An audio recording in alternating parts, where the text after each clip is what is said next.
Vous êtes sur le grand rendez-vous avec l'expert de ce grand rendez-vous. Avec lui, nous parlons aujourd'hui des formations de courte durée. On se pose la question de savoir en réalité si, après donc avoir suivi ces formations, on peut être un bon employé, c'est-à-dire un bon employé, on peut être efficace sur le marché de l'emploi ou être capable d'installer déjà son entreprise après 2 ou 3 mois de formation, puisque ces genres de formation pilule, et c'est le message principal pour attirer les jeunes vers ces genres de formation. J'ai en plateau pour en parler M. Augustin Faton, qui est formateur, il est entrepreneur, lui-même formateur en entrepreneuriat. Bonsoir, monsieur. Oui, bonsoir. Merci d'avoir accepté notre invitation de venir sur ce plateau me parler de ce sujet. C'est vrai, ça pullule, ces genres de formation. Vous devez constater cela avec nous, que le principal message pour attirer le public, c'est-à-dire les jeunes, vers donc, cette formation, c'est que arrêtez d'être chômeur après 2 ou 3 mois de formation. Est-ce que vous pensez que c'est efficace? C'est possible de devenir spécialiste dans un domaine après 2 ou 3 mois de formation? Voilà, je pense que là, vous abordez une question critique parce que sur les réseaux sociaux, les médias sociaux, on lit trop de choses, trop d'offres de formation et on peut bel et bien se poser la question de savoir si vraiment ces formations sont efficaces. Vous posez la question de l'efficacité des offres de formation de courte durée. Oui. Je pense qu'il faut revenir sur le contexte et qui fait la demande. Le vrai débat est que beaucoup de jeunes ne sont pas en situation professionnelle et leur souci premier, c'est de réussir une vie professionnelle. La formation de courte durée, elle est très importante pour une personne en situation professionnelle. Lorsque on fait une analyse du besoin en termes de formation et que l'ensemble des dispositifs, des outils d'analyse sont utilisés pour bien évaluer sa pertinence, mais également que l'évaluation soit faite de telle sorte qu'on puisse mesurer les acquis, c'est-à-dire l'efficacité pédagogique, mais également, en dehors des acquis, on puisse aussi mesurer le transfert, c'est-à-dire l'utilisation effective des connaissances reçues dans le monde professionnel, dans l'emploi que l'on occupe, et également l'impact. Alors, si je comprends bien, oui, à travers votre définition, c'est-à-dire les formations de courte durée sont beaucoup plus adaptées à des gens qui sont déjà en train de travailler. Dans une situation professionnelle, ça c'est clair. On en a besoin pour actualiser ses connaissances parce que nous sommes dans un monde très dynamique, tout évolue à la vitesse de la lumière. Si vous êtes à un poste et que vous n'êtes pas ouvert au savoir-faire ou bien au savoir au monde entier, vous risquez de devenir caduc. Et c'est pour cette raison que les formations de courte durée sont d'une importance capitale pour ceux qui sont en situation professionnelle. Maintenant, pour ceux-là même, il faut évaluer la pertinence. Il faut une évaluation en amont qui permette à l'employeur de se rendre compte que vraiment, il y a un besoin en formation et les formations choisies répondent effectivement, sont là pour combler ce besoin. Ensuite, il faut évaluer.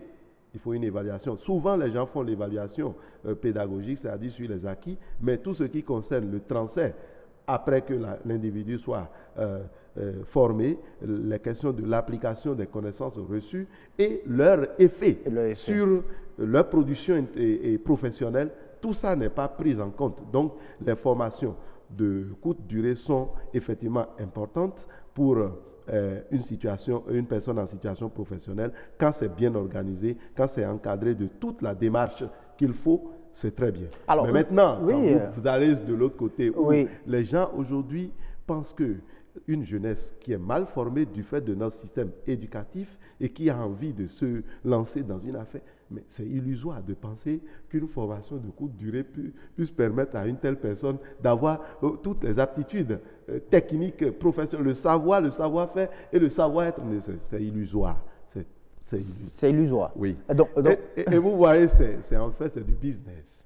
C'est du business qu'on fait en s'appuyant sur l'ignorance de ces jeunes ou de ces personnes qui sont en situation de vulnérabilité par rapport à l'emploi. Ça, c'est clair. Ça, c'est clair. Donc, c'est ce qu'on comprend. Donc, ce ne sont pas des formations qui devaient être adressées à des gens, qui devaient viser une cible, c'est-à-dire des personnes qui sont au chômage, Oui, des jeunes qui n'ont pas trouvé du travail en fait, qui sont sous-employés et tout le reste. Donc, ce n'est pas des formations pour devenir vraiment spécialiste d'un domaine donné. C'est clair et ça pose un véritable problème parce qu'il y a un ensemble de programmes de l'État qui portent ces genres de formation de courte durée où on va chercher des jeunes, on les met dans des formations d'une semaine, Oui. des formations de 3 jours et on investit des milliards dedans.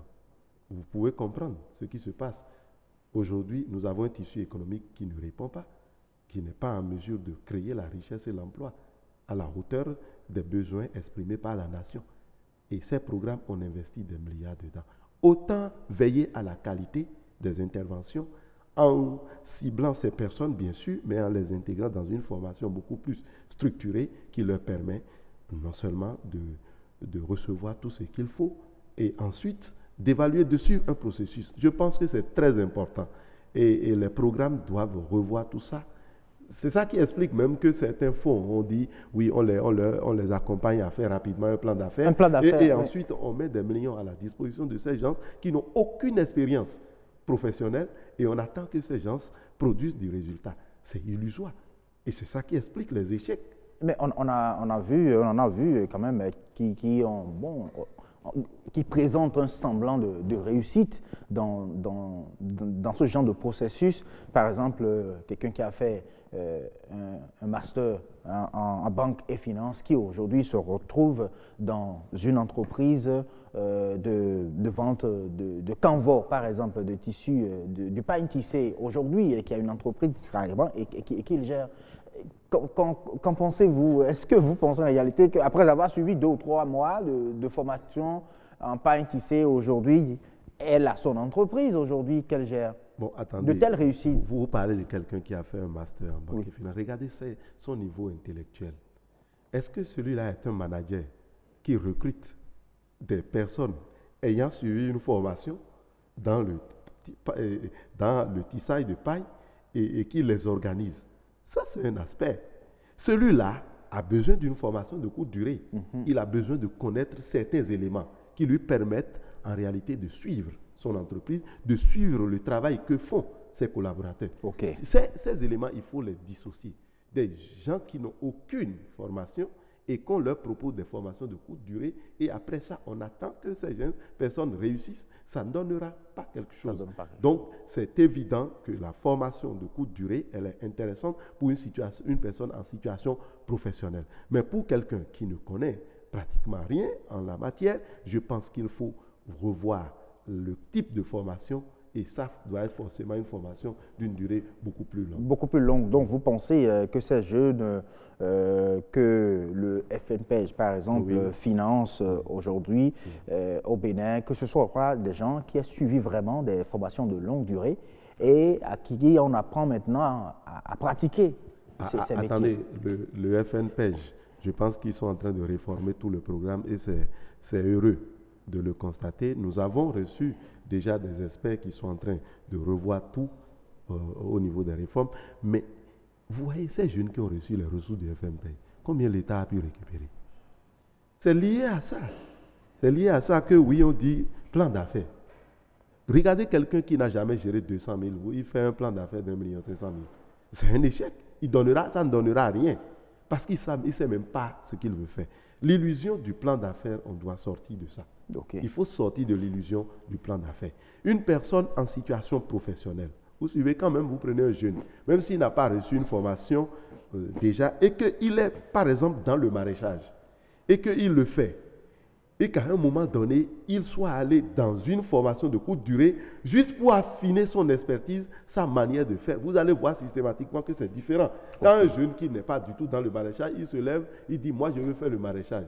Vous l'envoyez dans une formation de courte durée de 3 jours pour qu'il apprenne le maraîchage. Et après ça, vous dites que bon, vous mettez à sa disposition les ressources pour qu'il puisse appliquer ce que... Non, c'est illusoire. Je pense que nous devons revoir tout ça.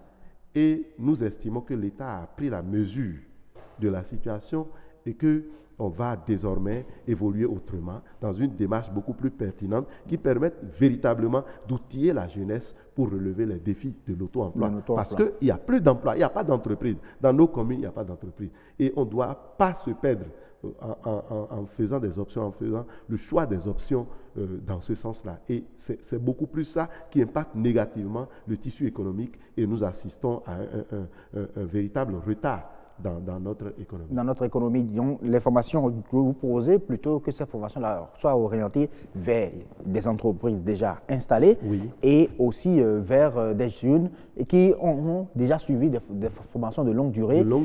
Et qui aujourd'hui... Ils sont peut-être dans une entreprise, ils sont en train de faire quelque chose, parce qu'il y a quelque chose, il y a l'inadéquation entre les offres de formation et le besoin du marché qui fait que la plupart des jeunes qui sortent de nos universités, ils vont se retrouver dans des emplois totalement différents de ce qu'ils ont appris. Mais forcément, leur niveau intellectuel aidant, ils arrivent à s'adapter. Pour ces personnes qui ont commencé à le faire, je pense qu'une formation de courte durée est nécessaire et même urgente et même importante pour que ces personnes puissent accroître leur capacité, accroître leur efficacité. Mais il faut que cela se fasse dans une certaine démarche. Il faut qu'on évalue en amont quel est le besoin de la personne et le situer de manière très pertinente. Ensuite, il faut une démarche. La démarche constituera à évaluer, à faire une évaluation pédagogique des acquis, ensuite une évaluation du transfert et puis l'impact que cela génère à long terme dans le processus. Et ce qui n'est pas toujours fait. À la fin des projets, on dit oui, nous les avons formés, vous allez voir les consultants qui vont mettre des fiches d'évaluation, mais ça ne suffit pas. Il faut suivre jusque dans le milieu professionnel pour voir si ce qui a été donné en termes de compétences est transféré dans le quotidien. Et ensuite, quel impact ça a eu sur le chiffre d'affaires, sur le résultat, l'accueil du client. Et c'est tous ces éléments qu'il faut mettre en place avant de parler de formation de courte durée. Voilà. Merci beaucoup à vous, Monsieur Augustin Faton, pour toutes ces explications.